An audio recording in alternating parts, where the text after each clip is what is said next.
Mais ceux qui l'ont traduit en français sont arabophones. Mais si ou bien en arabe, c'est quoi qui est écrit? Tu fais une fausse route, frère. Ce ne sont pas les arabes ni des personnes qui parlent arabe qui ont traduit le Coran en première position. Ce ne sont pas les musulmans qui ont traduit le Coran en première position, frère. Il faut que ça soit clair dans ta tête.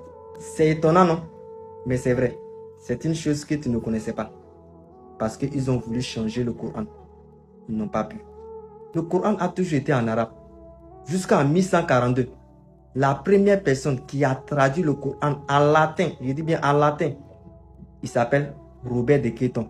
C'était un chrétien, un mathématicien astrologue qui a traduit le Coran en latin. La première personne même qui a traduit le Coran en français, je dis bien en français, c'était encore un chrétien. C'est un homme musulman. Il se nomme André de Rieu en 1642, au XVIIe siècle. Il a même changé le nom de notre prophète Ali salatu wa salam en l'appelant Mahomet. Mais il n'a pas pu. Même la deuxième personne qui a traduit le Coran en français, frère, ce n'était pas un musulman. C'est encore un chrétien, frère. Il s'appelle Claude-Étienne Savary en 1783. Il a reçu beaucoup de critiques, frère, jusqu'à ce que la troisième personne vienne traduire. Et la troisième personne encore n'était pas encore un musulman. C'était encore un chrétien, un non-musulman. Et lui, il s'appelle Simiski en 1840, au 19e siècle. Et si tu me poses la question, quelle est la quatrième personne qui a traduit le Coran? Ce n'est pas un musulman aussi. C'était encore un chrétien, frère. Il s'appelle Régis de Blanchet en 1957, au 20e siècle.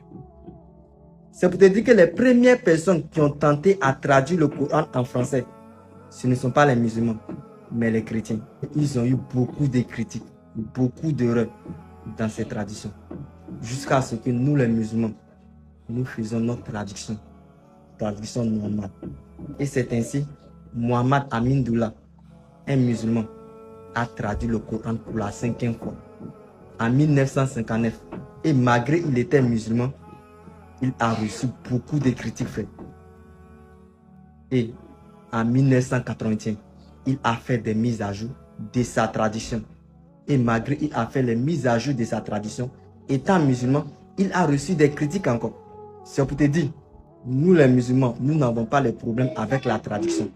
Parce que quoi? La traduction du Coran que nous avons en français, ce sont les traductions à peu près. Ce sont les traductions pour que vous compreniez. Sinon, la traduction du Coran en français n'est pas le véritable sens. Car un mot en arabe a plusieurs sens dans la traduction, frère. Qu'Allah nous donne la bonne compréhension. Assalamu alaikum wa rahmatullahi wa barakatuh.